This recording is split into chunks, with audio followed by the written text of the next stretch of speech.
ఆ ప్రవక్త ఎవరు? ప్రియమైన దేవుని వారలారా, సుమారు 400 సంవత్సరాలుగా క్రైస్తవ సమాజంలోనికి బైబిల్ రావటం జరిగింది. అచ్చు యంత్రం కనుగొనబడిన తర్వాత మొట్టమొదటిసారిగా ముద్రించబడిన పుస్తకము అని చెప్పుకొని పొంగిపోవటం తప్ప క్రైస్తవ సమాజంలో లాభించింది, సాధించింది సాధ్యమైనంత వరకు చాలా తక్కువని చెప్పాలి. యేసువారి గురించి సుమయోను మాట్లాడుతూ లూకాసు వార్త 2వ అధ్యాయంలో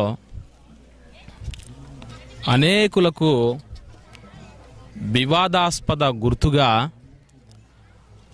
యేసువారిని దేవుడు అనుగ్రహించినట్టుగా మనం చూడొచ్చు.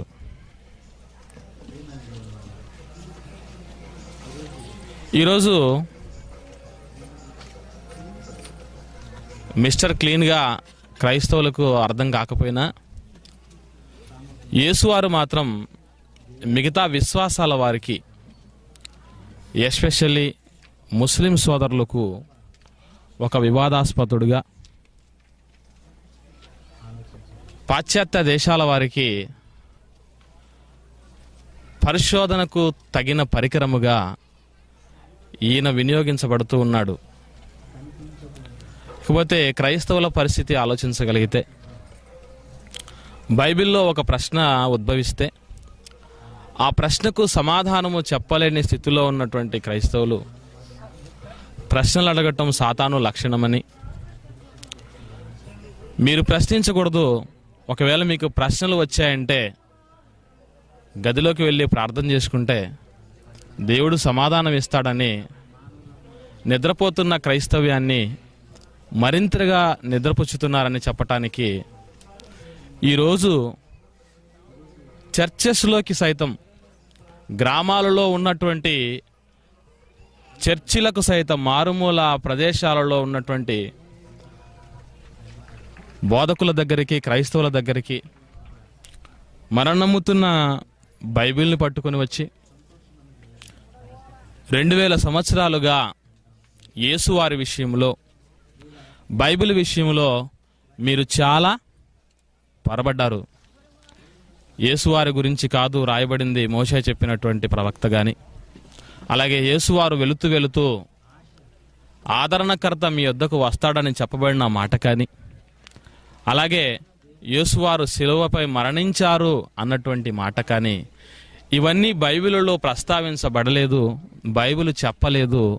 బైబిల్ చెప్పని మాటలను ఎవరో మీకు చొప్పించి మీరు భ్రమకు గురి చేయబడ్డారు, మీరు తప్పు చేస్తున్నారు అని ఈరోజు ఎన్నో ముస్లిం మిషనరీలు క్రైస్తవుల్ని కలవరపెడుతూ, ఇప్పటికే పాశ్చాత్య దేశాలలో అనేక క్రైస్తవ డినామినేషన్లకు చెందిన పెద్దలను కానీ భయభ్రాంతులకు గురి చేస్తూ అతి వేగంగా విస్తరిస్తున్నటువంటి మతంగా ఈరోజు పాశ్చాత్య దేశాలలో ముస్లిం మతం, ఇస్లాం మతాన్ని చూపిస్తూ ఉండటం జరిగింది. బైబిల్లో ఉన్నటువంటి అనేకమైనటువంటి వీరి యొక్క అనుమానాలు, అపోహలు క్రైస్తవ సమాజం మధ్యకు తీసుకుని వచ్చినప్పుడు తెల్లముఖం వేసుకోవటం క్రైస్తవ బోధకుల వంతైపోయింది. మీరు ఇలా ఉండకూడదనేది అనాది కాలంగా దేవుడు అనుకున్నటువంటి సంకల్పం. వీరి చేతిలో మీరు లోబడకూడదు, వీరి చేతిలో మీరు చెక్కకూడదు. అసలు దేవుడి స్టామినా ఏంటో, దేవుని పిల్లల పవర్ ఏంటో తెలియపరుస్తూ ఓల్డ్ టెస్టమెంట్లో దేవుడు మాట అన్నాడండి.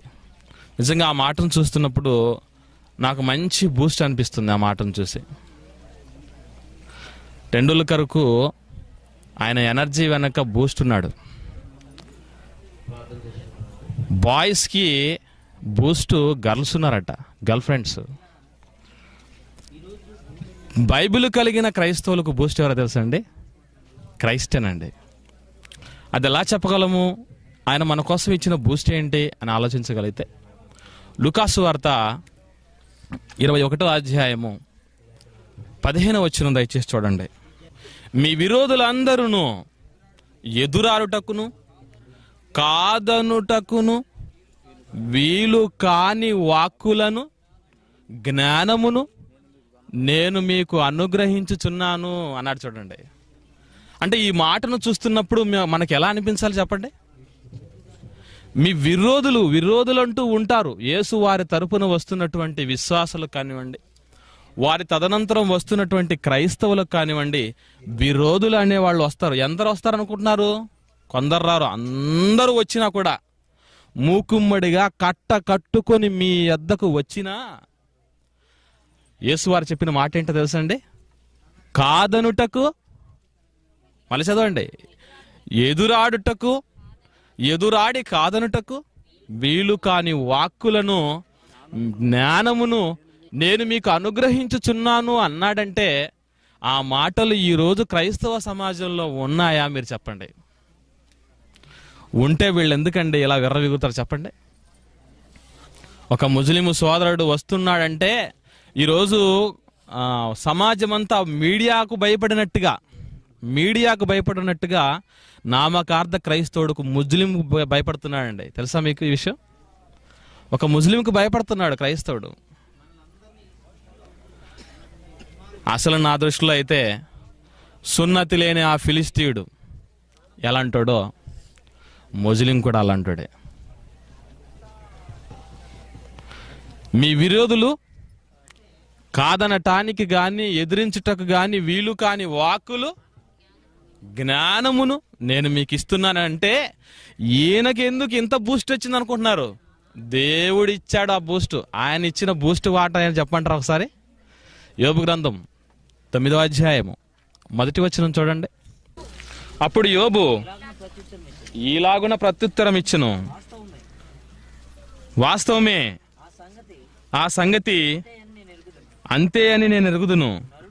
నరుడు దేవుని దృష్టికి 9వ అధ్యాయం 1వ వచనమేనా?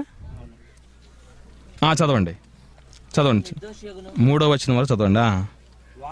వాడు ఆయనతో వ్యాజ్యమాడ గోరిన ఎడల 1000 ప్రశ్నలలో ఒక్కదానికైనను వాడు ఆయనకు ఉత్తరము ఇయ్యలేడు అన్నాడు. చూడండి, 1000 ప్రశ్నలు వేస్తే దేవుడు 1000 ప్రశ్నలకు ఒక్కదానికి కూడా సమాధానం చెప్పలేడట. అంటే 1000 మార్క్స్కు క్వశ్చన్ పేపర్ ఇస్తే దేవుడు మనిషి దగ్గర నుంచి ఎన్ని మార్క్స్ వస్తాయి తెలుసా? ఇస్తే మనిషికి 0 మార్క్స్ వస్తాయి. అంటే దేవుడు మనల్ని ఎలా నిలబెట్టాలనుకుంటున్నాడు తెలుసా అండి? సభ్య సమాజం ముందు హీరోలుగా నిలబెట్టాలనుకుంటున్నాడు. ఆ సమాజం మన ముందు 0లు అవ్వాలనుకున్నాడు. ఆనాడు దేవుడు చెప్పిన మాట, తర్వాత 1వ శతాబ్ద కాలంలో యేసువారు చెప్పిన మాటను చూసినప్పుడు క్రైస్తవులు ఎంత ధైర్యంగా సమాజంలోనికి దూకాలో మీరు ఒకసారి ఆలోచించండి. ఇదే పని చేశాడండి పౌలు గారు. ఎఫెసులో మృగాలున్నాయి, మృగాలను చూసి కూడా జంకలేదండి. కారణం ఏంటో తెలుసండి? ఆ మృగాలకంతటికీ రాజు ఆయన ప్రభు, యోధా గోత్రపు సింహం. అటువంటి వ్యక్తిని కలిగి ఉన్నటువంటి మనం, ఎదుటాటకు వీలు లేని వాక్కులు జ్ఞానాన్ని కలిగి ఉన్న మనం ఎందుకు తల వంచుతున్నామంటే మనం ఏ స్థాయిలో ఉండామో, మన స్టాండర్డ్ ఎంత లో స్టాండర్డో క్రైస్తవుల స్టాండర్డ్ బైబిల్ పట్ల మనకు అర్థం కావాలి. ఇకపోతే ఈ మధ్య కాలంలో వీళ్ళందరూ ఈ విధంగా రావటాన్ని బట్టి కాస్త కూస్తో క్రైస్తవులకు భయం వచ్చి బైబిల్ వైపు చూడడం కానీ, బైబిల్లో ఉన్న సంగతులు ఆలోచించడం కానీ, దీనివైపు ఒక లుక్ వేయటం కానీ జరుగుతుందండి. ఇది శుభ పరిణామం. ఇవి దుర్దినాలు అనుకున్నారు. ఈ విధంగా మన ముందు ప్రత్యర్థి నిలబడితేనే మన శక్తి ఏంటో తెలుస్తుందండి. దావీదు గొలియాతు వచ్చేంత వరకు ఎవరో తెలియనాడు, అవునా? గొలియాతు ఎంటర్ అయ్యేంత వరకు ఎవరో తెలియనివాడు దావీదు అంటే. కానీ ఎప్పుడైతే గొలియాతు వచ్చి రంకె వేయటం మొదలు పెట్టాడో, అప్పుడు వచ్చి ఆ గొలియాతును కొడితే అప్పుడు అర్థమైంది దేవుని శక్తి అంటే ఏంటో. అలాగే Bible open university India international director guarantee పెద్దగా సమాజానికి తెలిసేది కాదండి. ఇంతకుముందు 1995 సంవత్సరము జూన్ నెల 6వ తారీఖు సాయంత్రం 6 గంటలకు సభ ప్రారంభమైంది విజయవాడ PWD గ్రౌండ్లో. ఇదిగో దేవుడి మాటల్ని అర్థం చేసుకోలేని, అపార్థం చేసుకునేటటువంటి లక్షణం కలిగిన వాళ్ళని, లోకంలో ఉన్న వాళ్ళందరికీ వ్యతిరేకంగా అడ్డంగా ఉంటారు వీళ్ళ లక్షణాలని దేవుడు ముందుగా చెప్పినట్టుగా దేవుడి మాటను నెరవేరుస్తూ సౌత్ ఆఫ్రికాలో పుట్టాడు ఒక ముస్లిము మతనాయకుడు. ఆయనే అహ్మద్ దీదాత్. ఆయన్ని కొట్టిన తర్వాత అర్థమైపోయింది బైబిల్ కలిగిన క్రైస్తవుడు ఎంత శక్తి గలవాడు అనేది. ఇకపోతే దేవుని పిల్లలారా, బైబిల్ చదివేటప్పుడు కొన్ని జాగ్రత్తలు తీసుకోవాలి.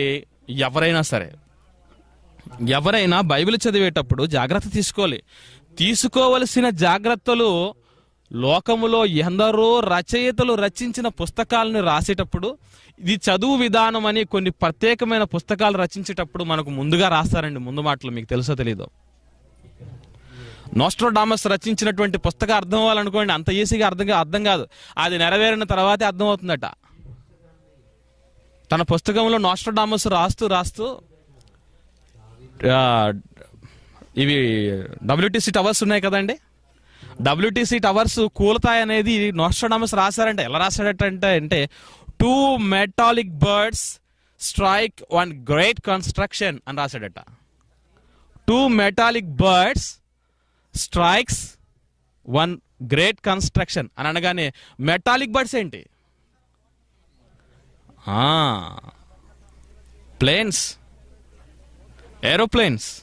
ఈ మెటాలిక్ బర్డ్స్ ఒక గ్రేట్ కన్స్ట్రక్షన్ స్ట్రైక్ చేస్తాయని ఆ విధంగా చెప్పిన దాన్ని జరిగేంత వరకు అర్థం చేసుకోలేని సమాజం. ఆఫ్టర్ ఆల్ ఒక మానవ మెదడు కలిగిన నోస్ట్రాడామస్ రచననే అర్థం చేసుకోవటానికి జరిగేంత వరకే తెలియనప్పుడు మరో లోకములో మహాజ్ఞానిగా, అనంత జ్ఞానిగా ఉన్న దేవుడి మాటలు అర్థం కావటం ముస్లింకైనా సరే, క్రైస్తవుడికైనా సరే, ఎవరికైనా సరే అంత సులభమైన విషయం కాదండి.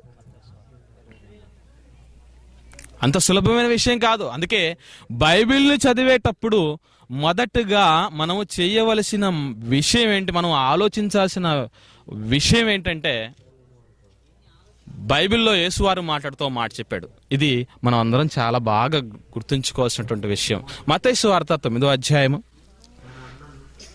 13వ వచనము చివరి మాట చూడండి.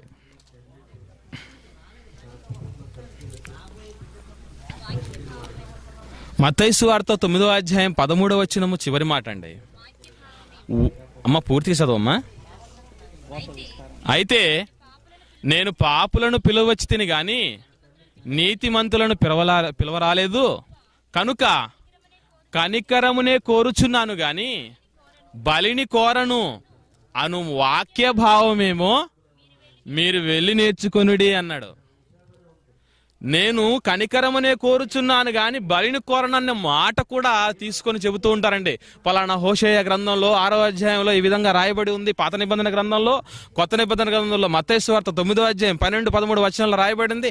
అదే మత్తయి సువార్త 12వ అధ్యాయంలో కూడా రాయబడింది అని చెప్పేసి రెఫరెన్స్ల మీద రెఫరెన్స్లు జాకీర్ నాయకులు చూశారనుకోండి, భయపడతారు, భయం వచ్చేస్తుంది. ఇదేంటి బాబు, బైబిల్ అంతా బైహార్ట్ చేశాడట అతను. బైబిల్ అంతా బైహార్ట్ చేశాడటండి, కానీ హార్ట్లోకి ఎక్కలేదు. బై హార్ట్ చేశాడు కానీ హార్ట్తో ఆలోచించలేదు. అందుకే దేవుడు మాట్లాడుతూ రెఫరెన్స్లు బట్టి పట్టడం కాదు మనకు రావాల్సింది. సండే స్కూల్లో కూడా క్రైస్తవ సమాజం నేర్పించేది అదేనండి. నా ప్రాణమా యెహోవాను సన్నిధించుము, నా ప్రాణమా యెహోవాను సన్నిధించుము, ఆయన చేసిన ఉపకారంలో దేనిని మరొకము. మాట చెప్పుకుంటే సరిపోతుందా? ఆ విధంగా చెబితే ఇదిగో పాఠశాలలో చేసే ప్రతిజ్ఞకి మనం నేర్చుకునేటటువంటి ఈ మాటలు ఉన్నాయి కదా, ఏమని మనం చెబుతున్న కంటత వాక్యాలకి పెద్ద తేడా ఉండదండి. India is my country, all Indians are my brothers and sisters అని అంటాడు. కానీ మీ సిస్టర్ ఏదా అంటే ఏమని చెప్తాడు చెప్పండి? ఎంతమంది చూపిస్తాడండి వాడు? పిల్లవాడిని అడిగి చూడండి, హూ ఈజ్ యువర్ సిస్టర్ అంటే వాళ్ళ అమ్మ కర్పాను పుట్టిన అమ్మాయిని చూపిస్తాడు. అంటే అర్థమైంది దానికి. ఆ వాక్య భావం అర్థం కాలేదు. స్కూల్లో ఉన్న వాడికి ప్రారంభంలో ప్రతిజ్ఞ చెప్పేటప్పుడు చెప్పబడిన మాట అర్థం కానట్టుగా క్రైస్తవ సమాజంలో కంటతా పాఠాలుగా నేర్చుకుంటున్నారు తప్ప గుణపాఠాలుగా నేర్చుకుంటున్నటువంటి వాళ్ళు, భావంతో నేర్చుకున్నటువంటి వాళ్ళు లేరండి. అందుకే దేవుడు చెప్పాడు, అక్షరానుసారంగా చదివితే ఏమైపోతావట మనం? అక్షరము చంపును అన్నాడు. కొరింథీయులకు రాసిన 2వ పత్రిక 3వ అధ్యాయం 6వ వచనంలో. అక్షరానుసారంగా మనం తీసుకున్నామంటే అది చంపేస్తుంది. అది కనుక మనం ఏం చేయాలంటే బైబిల్లో ఉన్న మాటలను చదివేటప్పుడు వాక్యాన్ని చదవటమే కాకుండా వాక్యములో ఉన్న భావం వైపు మన కాన్సన్ట్రేషన్ ఉండాలి. మన కాన్సన్ట్రేషన్ అక్కడ ఉండాలి. కానీ వాక్యాలను నేర్చుకుంటున్నారు కానీ వాక్య భావాలను నేర్చుకుంటున్న వారు లేరండి. ఎస్పెషల్లీ ముస్లిం సోదరులు పొరపాటు పడడానికి కారణం ఇదే. ఉన్నది ఉన్నట్టుగా ఏదో తోక కనపడదు అనుకోండి, ఇదిగో పులి అదిగో తోక అంటే అలా. అసలు ఎందుకు ఈ మాట రాయబడింది, ఎవరితో రాయబడింది, ఈ మాట వెనక అర్థం ఏమిటి అనేది దేవుడండి మధ్యలో నడి సముద్రంలో వదిలేసే రకం కాదండి. ఏదైనా ఒక దాన్ని నేర్పించి అరకొరగా వదిలిపెట్టేటువంటి పరిస్థితి దేవుడికి లేదు. మనకుందేమో తప్ప. మనకు రాదని చెప్పండి, బైబిల్ తెలియదని చెప్పకండి దయచేసి. 8 సంవత్సరాల కోర్సు ఎందుకు పెట్టదలుచుకున్నారు అనుకున్నారండి? 1 సంవత్సరానికి 20 పాఠాలు అంటే ఒక్కో పాఠంలో ఎంత ఎసెన్స్ తెలుసా? అందుకే ప్రేమను దేవుని వల్లరా వాక్యాన్ని చదివేటప్పుడు భావం చూడాలి మొదటిగా.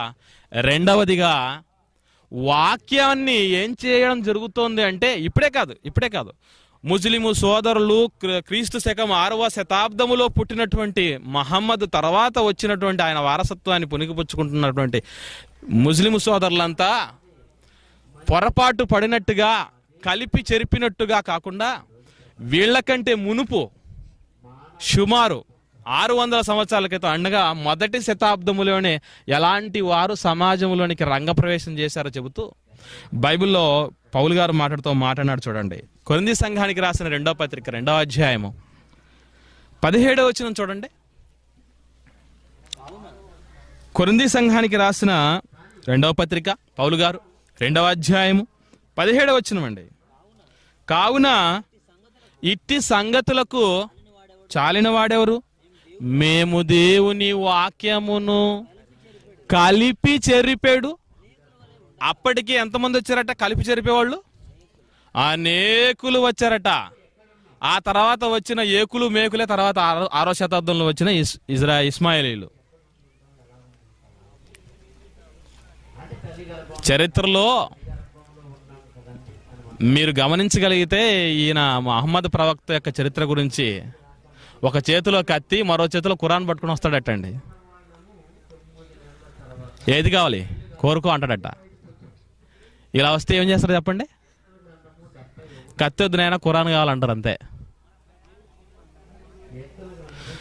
ఇది ఇలా ఉంటే కలిపి చెరిపేటటువంటి లక్షణాలు ఉన్నాయి. ఒకటి కలిపామా, దేవుడు ఏమన్నాడంటే అసలు కలిపావంటే తెగుళ్ళన్నీ వస్తాయి. పోనీ తీసేసావంటే జీవ గ్రంథంలో నుంచి నిన్ను తీసేసినందుకు తీసేస్తాను జీవ గ్రంథంలో నుంచి పేరు. కలిపావా తెగుళ్ళన్నీ కలుపుతాను నీకు అన్నాడు.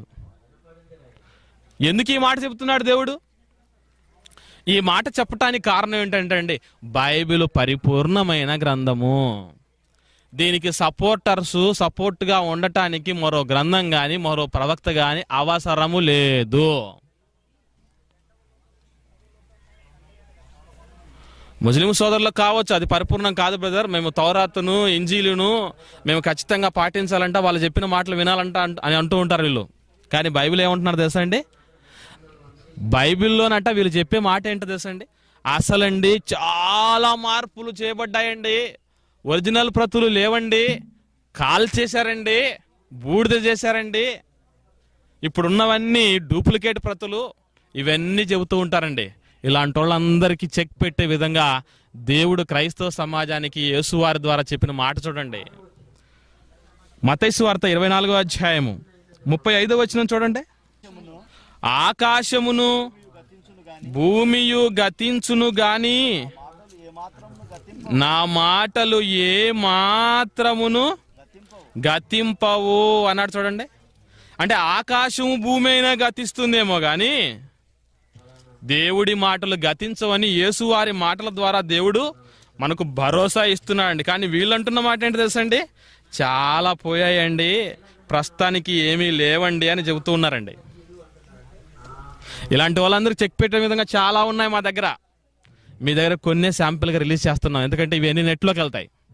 నెట్లోకి వెళ్ళిన తర్వాత శత్రువు బలమంతటి మీద అధికారం రావాలంటే కొన్ని లూప్ పాయింట్స్ పెట్టుకోవాలి.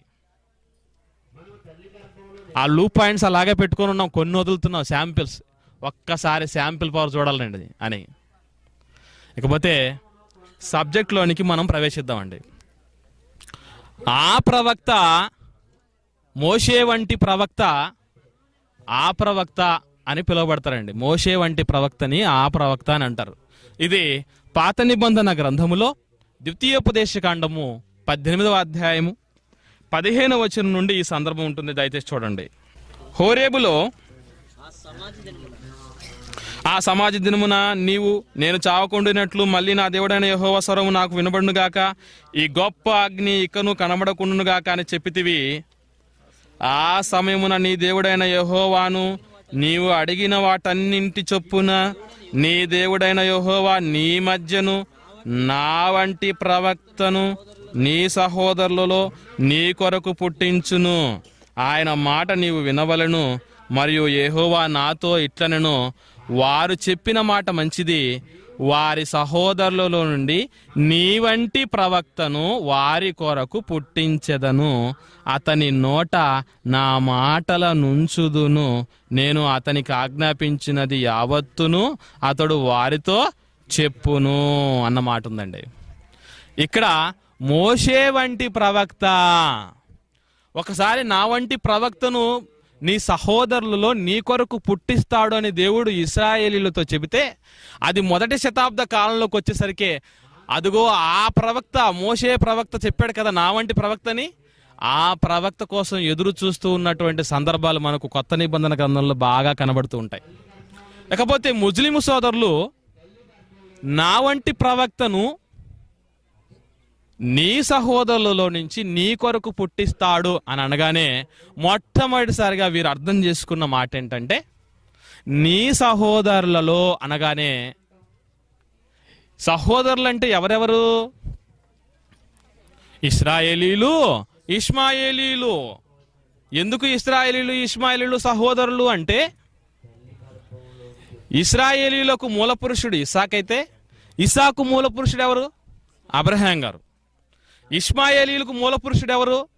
ఇస్మాయేలు. ఇస్మాయేలుకు మూల పురుషుడు అబ్రహాం గారు. అంటే అబ్రహాము గర్భవాసము నుండే ఇష్మాయేలీలు, ఇజ్రాయేలీలు ఇద్దరు వచ్చారు గనుక వీరిరువురు ఎవరిప్పుడు? సహోదరులు అని పొరపాటు పడటం జరిగింది. నీ సహోదరులలో నుండి అనగానే ఇష్మాయేలీలు అని అనుకోవటానికి మనకు బైబిల్ బేస్ కావాలి, అంతేనా? అసలు బైబిల్ బేస్ ఏమనుంది? నీ సహోదరులు అనగానే ఇష్మాయేలీలు అని చెప్పబడిందా, మరొకటని చెప్పబడిందా అనేది మనం ఆలోచించాలండి. ఈ చిన్న విషయం అర్థం కాలేదండి ఎవరికి? అహ్మద్ దీదాత గారికి. నీ సహోదరులు అనగానే ఇశ్రాయేలీలలో ఇష్మాయేల్ అందరూ ఒకటి అన్నట్టుగా ఇశ్రాయేలీలు 12 రకాలు ఉన్నారు. 12 గోత్రాలకు సంబంధించిన గోత్రకర్తలు ఉన్నారు. ఈ గోత్రంలో ఒక గోత్రం వారికి మరో గోత్రం వారు సహోదరులు అవుతారు. ఆ సహోదరుల గురించే బైబిల్లో ప్రస్తావించబడిందని అర్థం కాలేదు. మీకు అర్థం కావటానికి మంచి మాట చెప్తాను చూడండి. ఇక్కడ ఆ సహోదరులు అన్నాడు కదా, ఎవరు ఆ సహోదరులు అని అంటే ఒకసారి యెహోషువ గ్రంథం చూడండి. యెహోషువ గ్రంథం 1వ అధ్యాయము 14వ వచనమండి. యెహోషువ గ్రంథము 1వ అధ్యాయము 14వ వచనం. నీ భార్యలను, నీ పిల్లలను, నీ ఆస్తియు యోర్దాను అవతల మోషే మీకిచ్చిన ఈ దేశమున నివసింపవలెను గాని పరాక్రమవంతులను శూరులనైనా మీరందరూ యుద్ధ సన్నద్ధులై మీ సహోదరులకు ముందుగా అన్నాడండి. ఎవరితో చెబుతున్నాడు తెలుసా ఈ మాట? మీ సహోదరులకు ముందుగా మీరు నడుస్తారని చెప్పబడుతున్న మాట ఎవరిని ఉద్దేశించి చెప్పబడుతున్నదంటే 12వ వచనం చూడండి. 12వ వచనం మొదటి అధ్యాయం 12వ వచనం. రూబేనీయులకును గాదీయులకును మనషే అర్ధగోత్రపు వారికి అన్నాడు. అంటే రూబేనీయులకు గాదీయులకు మనషే అర్ధగోత్రపు వారికి సహోదరులు అంటే ఎవరంటున్నాడు ఇక్కడ? ఎవరండి ఆ సహోదరులు? నీ సహోదరులు అంటే ఎవరిని నడిపిస్తున్నవాడు? యెహోషువ ఎవరిని నడిపిస్తున్నాడు? ఇష్మాయేలీయులనా ఇజ్రాయేలీయులనా? ఇజ్రాయేలీయులను నడిపిస్తున్నప్పుడు ఈ రూబేనీయులకు గాదీయులకు మనషే అర్ధగోత్రపు వారికి సహోదరులు ఎవరో ఉంటారు? మిగిలిన గోత్రాల వారు అవుతారు. అవునా? మిగిలిన గోత్రాల వాళ్ళు అవుతారు తప్ప ఇష్మాయేలీయులు అవ్వటానికి అవకాశమే లేదు. ఇంకో మాట చూద్దాం. యెహోషువ గ్రంథం 17వ అధ్యాయము. యెహోషువ గ్రంథం 17వ అధ్యాయం 4వ వచనం చూడండి.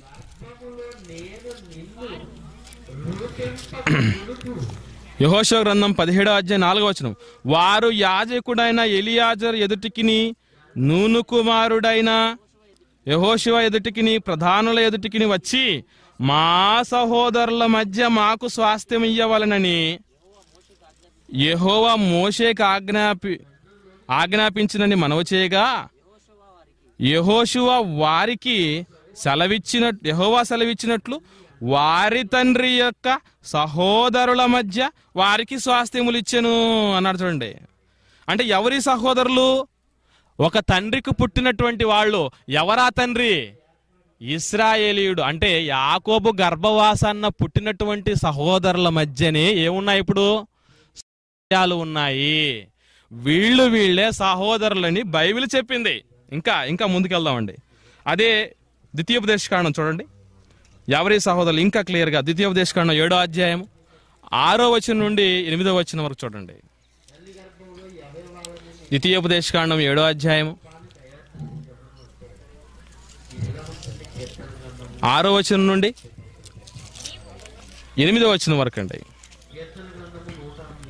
చదవమ్మా.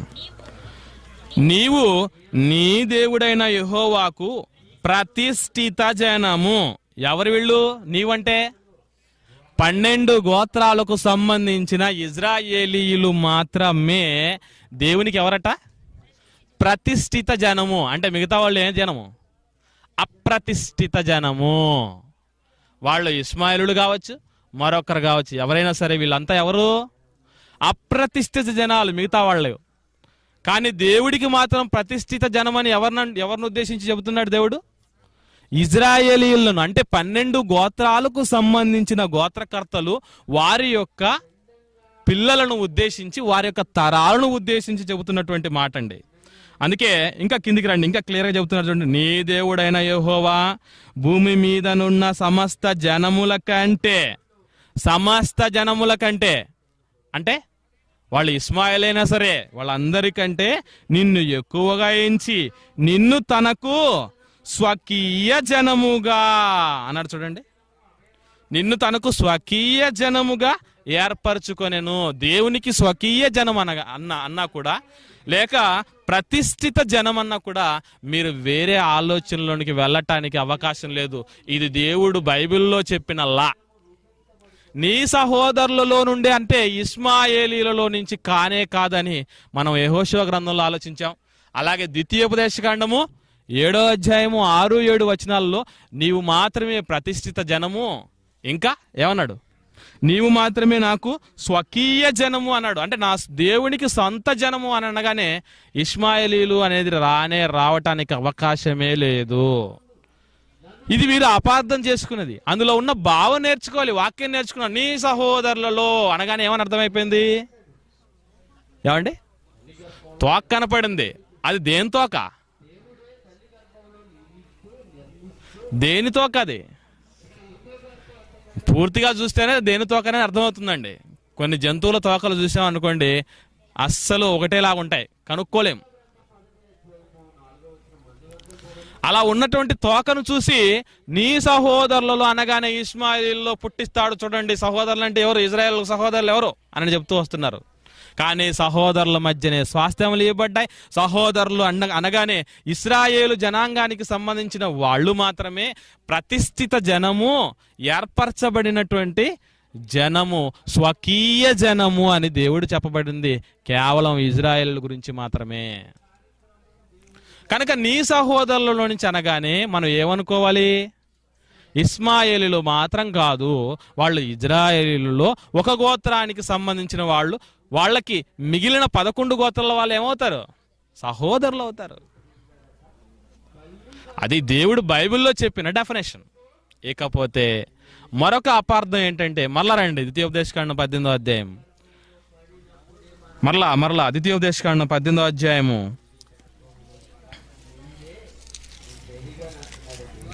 1వ అపార్థం చేసుకున్న విషయం 16వ వచనము 2వ మాట చూడండి. నీ దేవుడైన యెహోవా నీ మధ్యను నా వంటి ప్రవక్త అన్నాడు. అంటే నా వంటి ప్రవక్త అంటే ఎవరి వంటి ప్రవక్త? మోషే వంటి ప్రవక్త. మోషే వంటి ప్రవక్త అనగానే వీళ్ళు ఏం చేశారంటే భౌతికమైన లక్షణాలను తీసుకోవటం జరిగింది. పోలికలు. మోషే వంటి ప్రవక్త అంటే ఏంటి? మోషే పెళ్లిళ్ళు చేసుకున్నాడు, అలాగే మహమ్మద్ పెళ్లిళ్ళు చేసుకున్నాడు. మోషే పిల్లల్ని కన్నాడు, అలాగే మహమ్మద్ పిల్లల్ని కన్నాడు. మోషే యుద్ధాలు చేశాడు, అలాగే మహమ్మద్ యుద్ధాలు చేశాడు. మరి యేసువారు కాదంటానికి వీళ్ళ దగ్గర ఉన్న ఆధారాలు ఏంటి తెలుసా? యేసువారికి పెళ్ళయిందా?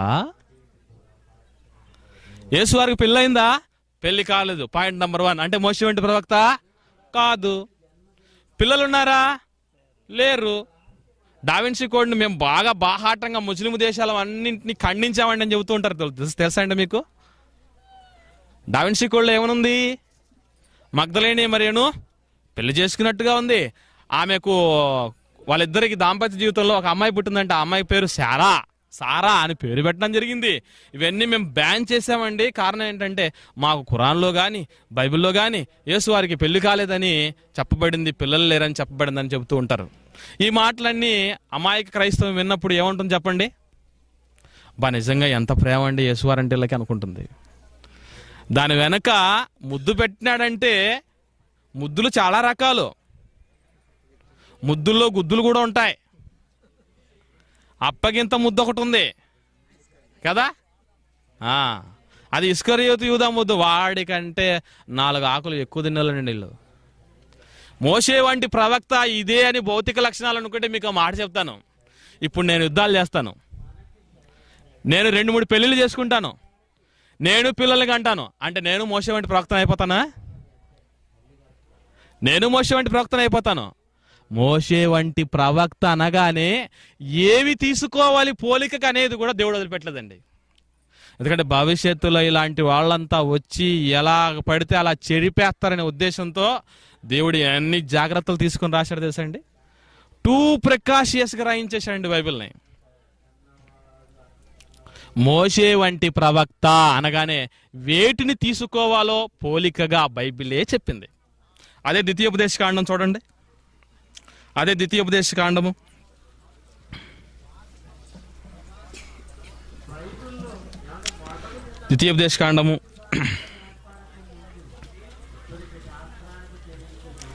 34వ అధ్యాయము 12వ వచనం చూడండి.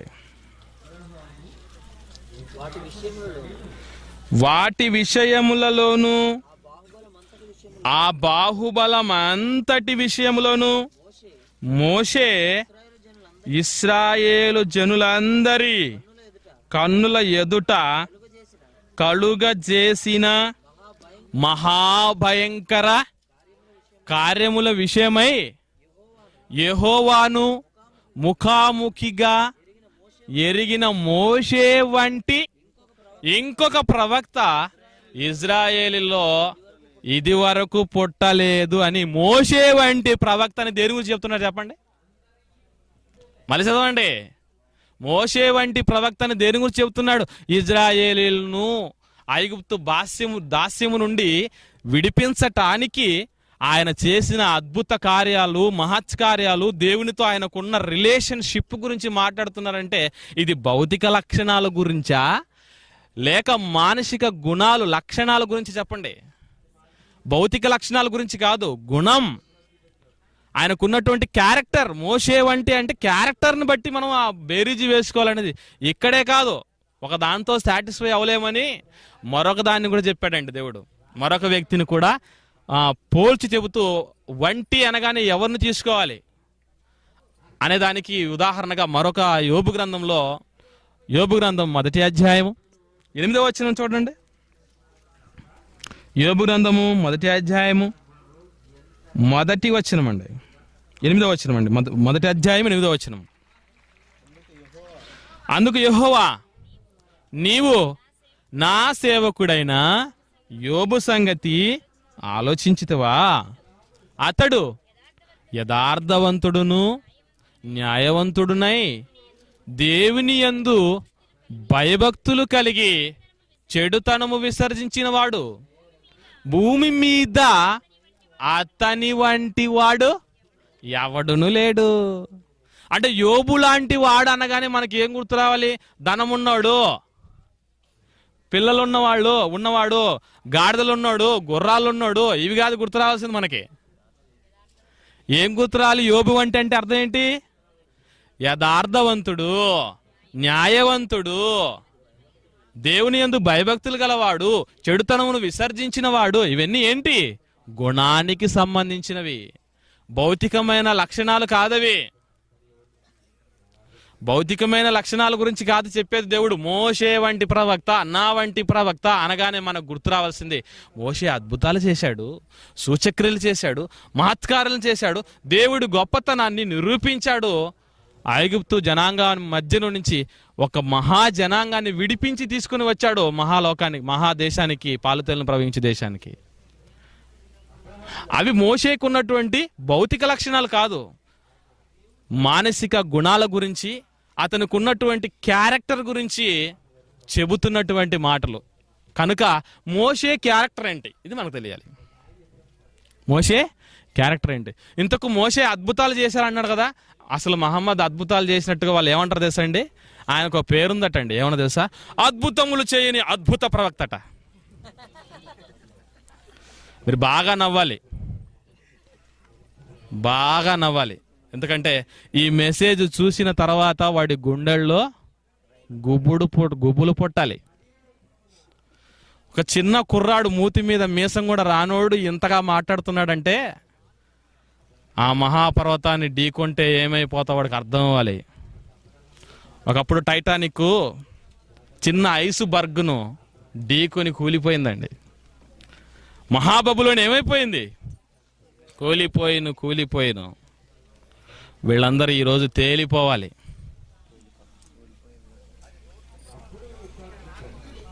అందుకే దేవుడు అంత గొప్ప మాటలు రాయిస్తాడండి బైబిల్లో. మోషే క్యారెక్టర్ ఏంటో తెలుసండి? అద్భుతాలు చేసే క్యారెక్టర్. జీవితంలో ఒక అద్భుతం కూడా చేయనాడు మహమ్మద్. ఎలా వస్తుంది చెప్పండి? ఇకపోతే మోషే గారికి ఉన్నటువంటి క్యారెక్టర్స్ ఇంకా ఏంటి? ఆ క్యారెక్టర్తో యేసు వారికి ఉన్న పోలిక ఏంటనేది మనకు అర్థం కావాలి.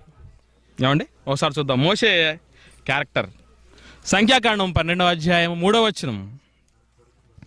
సంఖ్యాకాండం 12వ అధ్యాయం 3వ వచనం అండి.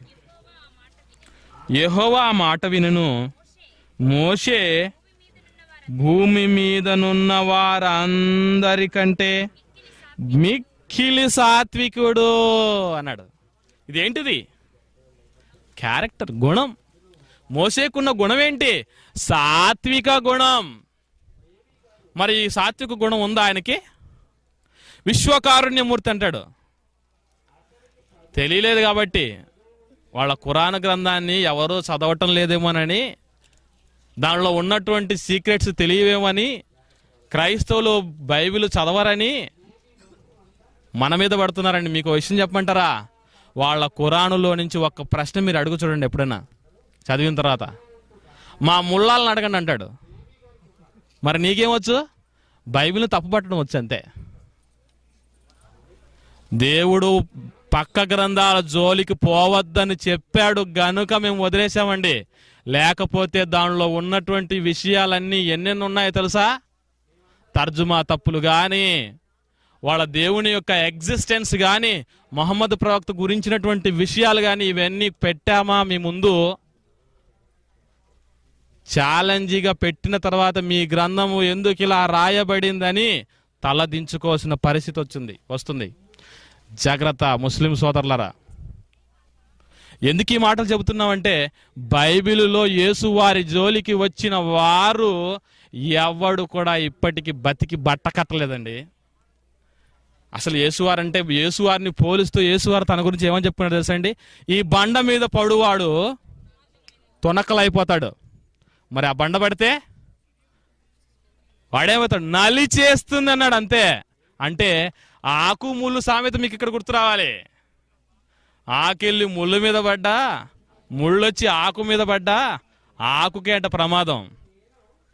ఎవడైనా వచ్చి క్రీస్తుకి వ్యతిరేకంగా మీద పడ్డారా క్రీస్తు మీద, ప్రమాదం మీకే.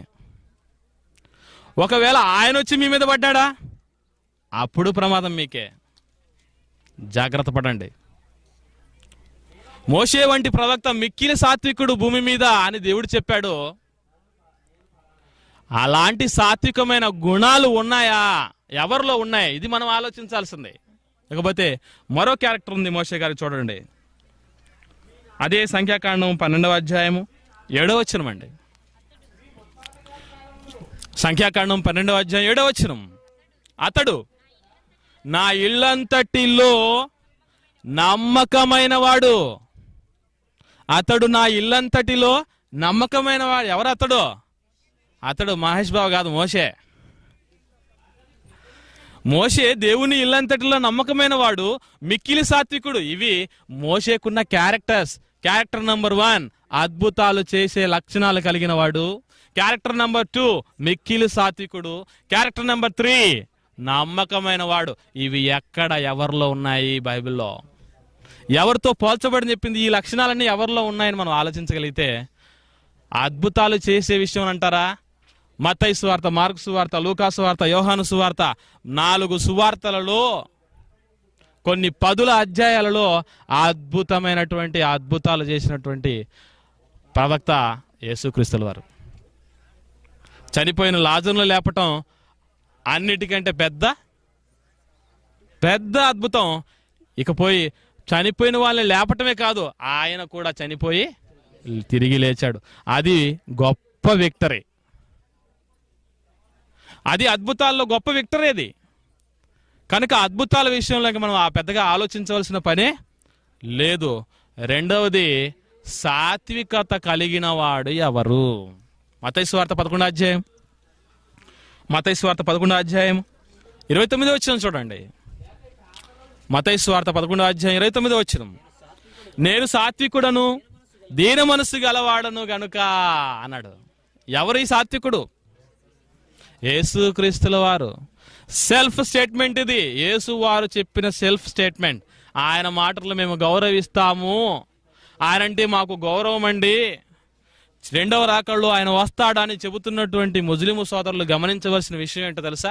మోషేకున్నటువంటి సాత్వికమైన క్యారెక్టర్ నాకు ఉంది, దీన మనస్సు నాకు ఉందని ఎవరు చెబుతున్నారు తెలుసా? యేసు వారే స్వయంగా చెబుతున్నారు. ఇకపోతే మరో మాట కూడా ఉందండి ఆయన సాత్వికాన్ని గురించి సంబంధించి. కొరింథీ సంఘానికి రాసిన 2వ పత్రిక పౌలు గారు 10వ అధ్యాయం 1వ వచనం చూడండి. పౌలు గారు కొరింథీ సంఘానికి రాసిన 2వ పత్రిక 10వ అధ్యాయము, యేసుక్రీస్తు యొక్క సాత్వికమును మృదుత్వమును బట్టి అన్నాడు. చూడండి, యేసుక్రీస్తు యొక్క సాత్వికమును, యేసుక్రీస్తు యొక్క మృదుత్వమును బట్టి. ఈయన సాత్వికాన్ని బట్టి సువార్త పత్రికల్లో చూసాము, పౌలు గారి పత్రికల్లో చూసాము, ఇప్పుడు పాత నిబంధనలో కూడా ఉందండి. జకర్యా గ్రంథం 9వ అధ్యాయము 9వ వచనం చూడండి. జకర్యా గ్రంథం 9వ అధ్యాయం 9వ వచనం. సియోను నివాసులారా బహుగా సంతోషించుడి, యెరూషలేము నివాసులారా ఉల్లాసముగా ఉండుడి. నీ రాజు నీతిపరుడును రక్షణ గలవాడును దీనుడును అయి. దేన్ని ఎక్కొస్తున్నాడట? దీనుడై గాడిదను గాడిద పిల్లను ఎక్కి నీ యొద్దకు వచ్చుచున్నాడు అని చెప్పడం జరిగింది. అంటే మోషే గారు ఆనాడు మోషే గారికి ఉన్నటువంటి క్యారెక్టర్ గురించి దేవుడు చెప్పాడు. మిక్కిలి సాత్వికుడు అని దేవుడు చెప్పాడు. అదే మాటలను, అలాంటి క్యారెక్టర్ను కొనసాగిస్తూ కొత్త నిబంధన గ్రంథంలో యేసువారి స్టేట్మెంట్ చూసాం, పౌలు గారి స్టేట్మెంట్ చూసాం, జకర్యా ప్రవక్త యొక్క స్టేట్మెంట్ కూడా మనం చూసాం. ఇకపోతే మరో లక్షణం, మోషే గారికి ఉన్న లక్షణం ఏమని చెప్పిన వాళ్ళు చివరిలో, నమ్మకమైన వాడు అన్నాడు. నమ్మకమైన వాడు, నా ఇల్లంతటిలో నమ్మకమైన వాడు అన్నాడు. ఇప్పుడు యేసువారు నమ్మకమైన వాడు. యేసువారికి ఈ లక్షణం ఉందా లేదా మీరు బైబిల్లో ఆలోచించగలిగితే, హెబ్రీ సంఘానికి రాసిన పత్రిక పౌలు గారు హెబ్రీ సంఘానికి రాసిన పత్రిక 3వ అధ్యాయము 6వ వచనం చూడండి. అయితే క్రీస్తు కుమారుడై ఉండి ఆయన ఇంటి మీద నమ్మకముగా ఉన్నాడు. 2వ అధ్యాయం 16వ వచనం చూడండి. ఏలయనగా ఆయన ఎంత మాత్రమును దేవదూతల స్వభావమును ధరించుకొనక అబ్రహాము సంతాన స్వభావమును ధరించుకున్నాడు. 17వ వచనం. కావున ప్రజల పాపములకు పరిహారము కలగజేయుటకై దేవుని సంబంధమైన కార్యములలో కనికరమును నమ్మకమును గల ప్రధాన యాజకుడగు నిమిత్తము అన్ని విషయములలో ఆయన తన సహోదరుల వంటి వాడు కావలసి వచ్చెను అన్నాడు. చూడండి, అంటే మోషే లాంటి నమ్మకము ఎవరిలో ఉంది? ఇప్పుడు యేసుక్రీస్తులో ఉంది. మోషే లాంటి క్యారెక్టర్స్, అద్భుతాలు చేసే లక్షణాలు, సాత్వికమైన లక్షణము, సహించే గుణము, అలాగే నమ్మకమైనటువంటి వ్యక్తిత్వము యేసువారిలో మూర్తిభవించిందండి. కానీ ఒక ప్రవక్త కాని వ్యక్తి బైబిల్ ప్రకారంగా మాట తీసుకుని వచ్చి బయటకు వచ్చింది అనుకోండి, ఏమని చెప్తారు చెప్పండి? ఏమండి, మీకు మాట చెప్తానండి. మోషే గారు ఎవరు? ప్రవక్త. మనం మోషే ప్రవక్త అంటామండి? మోషే గారు అంటామా? మోషే ప్రవక్త అంటామా? మనం చెప్పండి. సమూయేలు ప్రవక్త అంటామా? సమూయేలు గారు అంటామా? యేసువారు అంటామా? యేసు ప్రవక్త అంటామా? వీళ్ళందరినీ యెషయా ప్రవక్త, ఇర్మియా ప్రవక్త, యెహెజ్కేలు ప్రవక్త, దానియేలు ప్రవక్త, వీళ్ళందరినీ ప్రవక్త అని మనం అనకున్నా, ప్రవక్తలు అయినా కాని వాడి విషయంలో ఏమని చెప్తారు తెలుసండి? చివరిలో మహమ్మద్ అనగానే ఏమొస్తుంది చివరిలో? చూసారా? అంటే ఏమని అర్థం తెలుసా? ఆయన కనపరుచుకోవాలి లోకంలో అని మొదలు పెట్టారండి వీళ్ళు ప్రచారం ప్రపంచానికి. దేవుడు ఎప్పటి వరకు ప్రవక్తలు ఉంటారని చెప్పాడు తెలుసా? ఒకసారి చూడండి, లూకాసు వార్త 16వ అధ్యాయం 16వ వచనం. లూకాసు వార్త 16వ అధ్యాయం 16వ వచనం అండి. యోహాను కాలము వరకు ధర్మశాస్త్రమును ప్రవక్తలను ఉండిరి అన్నాడు. చూడండి, దీన్ని బాగా అండర్లైన్ చేసుకోండి. ఇది దేవుడు చెప్పిన చట్టం. మనకో లా ఉంది. ఆ లా బైబిల్లో దేవుడు చెప్పిన మాట ఏంటి తెలుసా?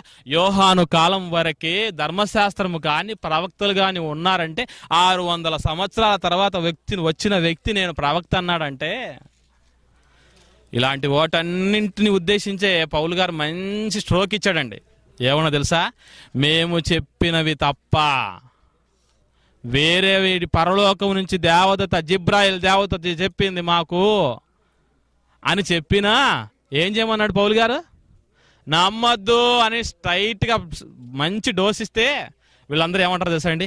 పౌలు గారి పత్రికలు తప్పండి అంటాడు. ఎందుకు? పుండు మీద బాగా మామూలు కాదు, దాన్ని బాగా క్లీన్ చేసి తల్లాడు. గలతీయులకు రాసిన పత్రిక 1వ అధ్యాయం 6వ వచనం చూడండి.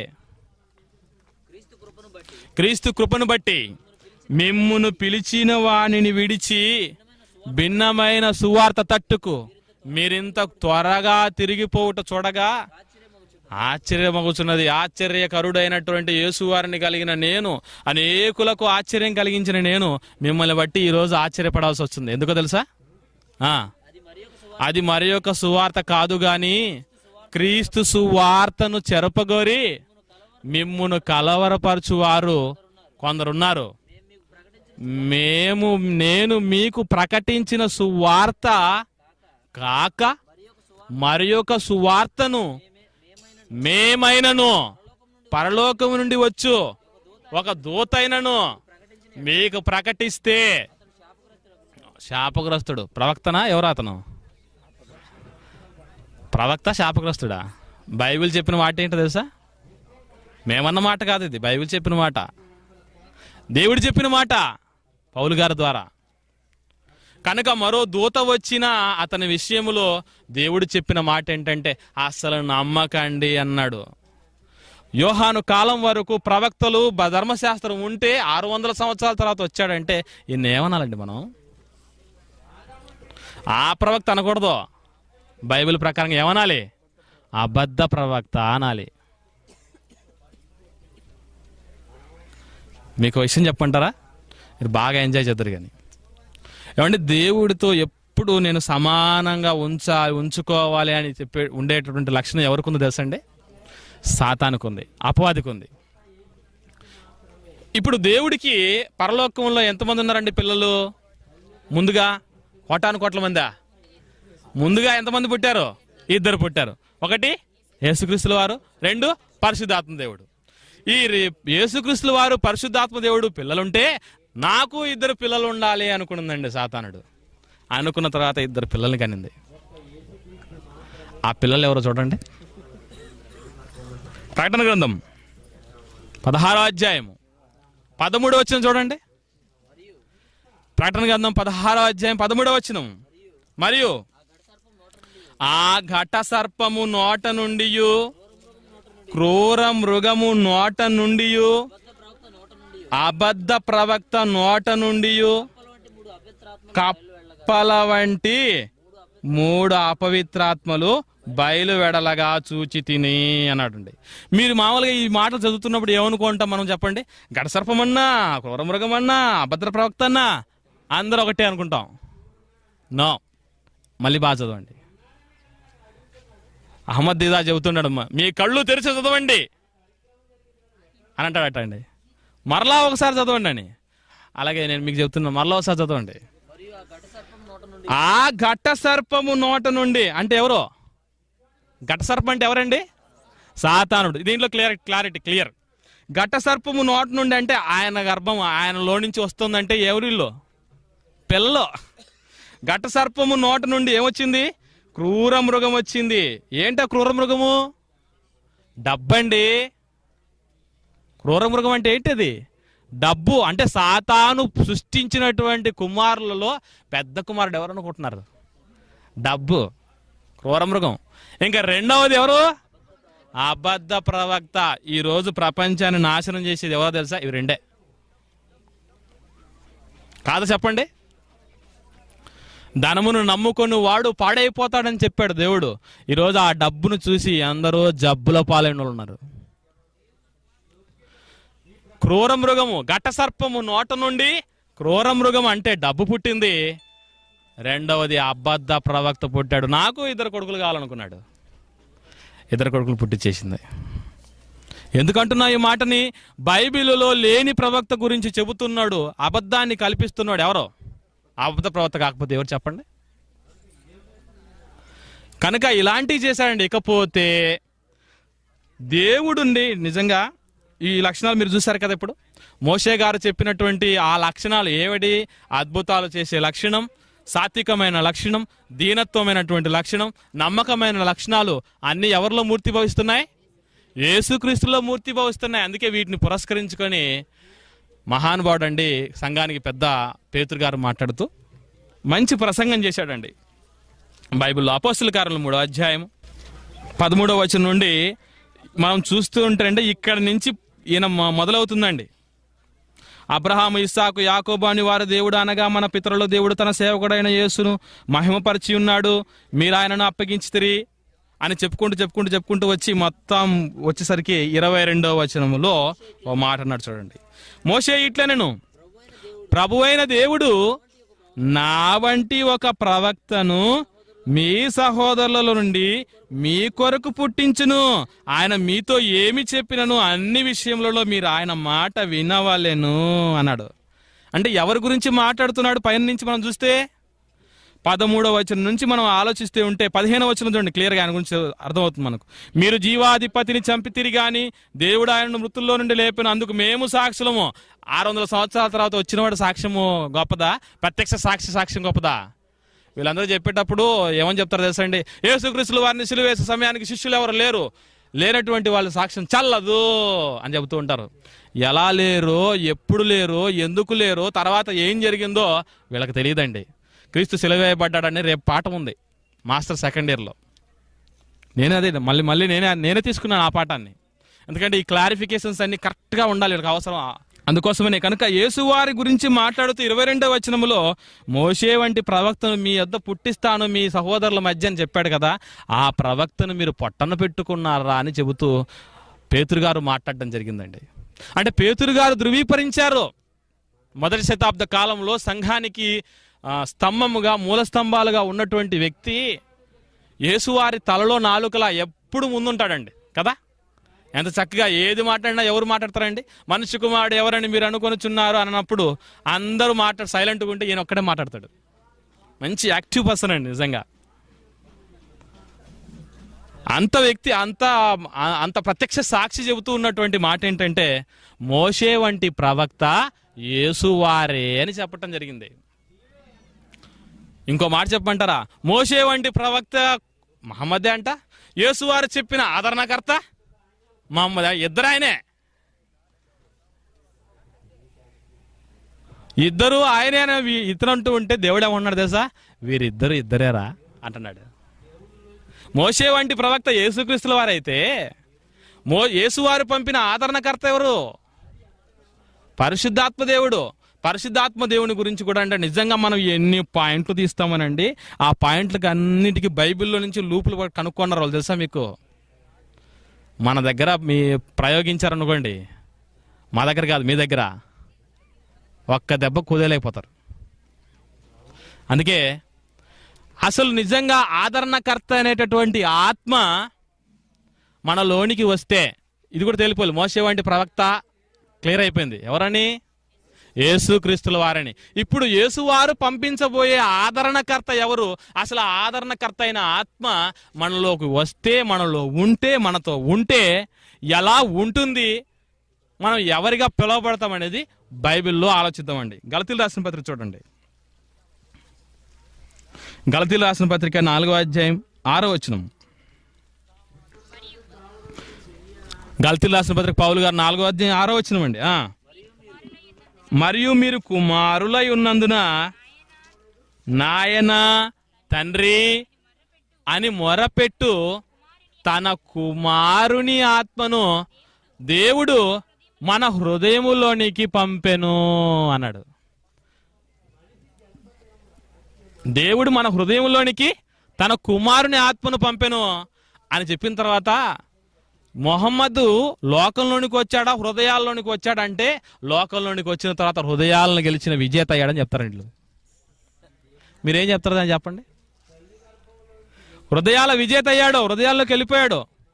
యేసువారు కూడా పోతూ పోతూ ఏమని చెప్పారు? సదాకాలం మీతో కూడా ఉంటాను అన్నాడు. ఎలా ఉంటాడు చెప్పండి మరి? 2000 సంవత్సరాల క్రితం పోయాడు కదా. ఆత్మ అంటే వ్యక్తి కాదు, అదొక శక్తి. అంటే యేసుక్రీస్తు శరీరధారిగా వచ్చిన ఏ ఆత్మ ఒప్పుకొనునో అనే మాటను చూసారా యోహాను పత్రికలో? ఆ మాట చెప్తాడు. ఆత్మ అంటే ఎవరో చెప్పండి ఇక్కడ అంటాడు. కనుక మరో బుల్లెట్ పాయింట్ ఉంది ఇక్కడ మనం ఆలోచిస్తే. ఆత్మ లోపలికి వస్తే ఆ ఆత్మ మహమ్మద్ ప్రవక్తే అనుకుంటే మీ ప్రకారంగా క్రింద ఆత్మ లోపలికి వచ్చిన వాళ్ళు ఏమనుకుంటారో ఏమవుతారో చెబుతున్నాడు చూడండి. చదవండి. అదే గలతీ రాసిన పత్రిక 4వ అధ్యాయం 6వ వచనం కిందికి. కాబట్టి నీవిక దాసుడవు కావు కుమారుడవే అన్నాడు దేవుడు. అంటే మహమ్మద్ ప్రవక్త అనేటటువంటి వ్యక్తి ఆత్మగా మనుషుల హృదయాల్లోకి వస్తే ఏమని చెప్పాలండి? మనుషులతోనా నువ్వు కుమారుడువు, మనం దేవునికి కుమారులు అని చెప్పాలి. ఏమని చెప్తాడు ఈయన వచ్చి? కుమారుడు కాదు, దేవుడికి పిల్లలు లేరు, మనం ఆయనకు దాసులం అంటాడు. అల్లా దాసుడు అని చెప్తూ ఉంటారు. కానీ దేవుడు ఏమంటున్నాడు తెలుసా? ఆత్మ అనే వ్యక్తి నీలో వస్తే నువ్వు దాస్యంలో ఉండవు, దాసుడవు కావు, ఏమవుతావు? కుమారుడు. ఇకపోతే ఆత్మ ఏమని చెబుతోందో మిగతా సమాజానికి చూడండి. ఇంకా మనం రోమిలు రాసిన పత్రిక 8వ అధ్యాయము 16వ వచనం, పౌలు గారు రోమా సంఘానికి రాసిన పత్రిక 8వ అధ్యాయం 16వ వచనం అండి. మనము దేవుని పిల్లలమని ఆత్మ తానే మన ఆత్మతో కూడా సాక్ష్యమిచ్చుచున్నాడు అన్నాడు దేవుడు. అంటే ఆత్మ ఏమని చెబుతుందట సభ సమాజానికి? మనము దేవుని పిల్లలము అని చెప్పాలి. నిజంగా ఆ ఉన్న ఆత్మ మహమ్మద్ అయితే ఆ మహమ్మద్ ప్రపంచానికి ఏమని చెప్పాలి తెలుసా? మనం దేవుని పిల్లలం అని చెప్పాలి. చెబుతున్నాడు మరి? కుమారులం కాదని చెబుతున్నాడంటే అతను ఆత్మ కాదు.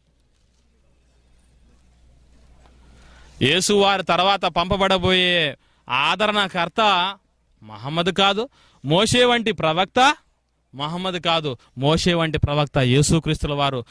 యేసు వారి తర్వాత రాబోయేటటువంటి సర్వసత్యములోనికి నడిపించబోయేటటువంటి ఆదరణకర్త పరిశుద్ధాత్మ దేవుడు.